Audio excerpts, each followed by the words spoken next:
Ang buhay ng tao ay para yang halaman. Magsisimula tayo sa paso, magsisimula tayo sa kumbaga seeds hanggang sumibol tayo hanggang lumaki. Kaya depende na 'yon sa pag-aalaga.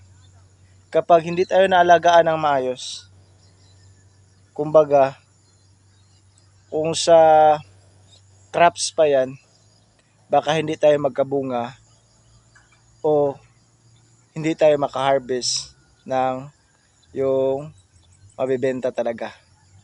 Kaya kailangan yung kabataan pa lang natin, kailangan na ihanda na para sa pagtumanda tayo, magbubunga tayo ng sagana.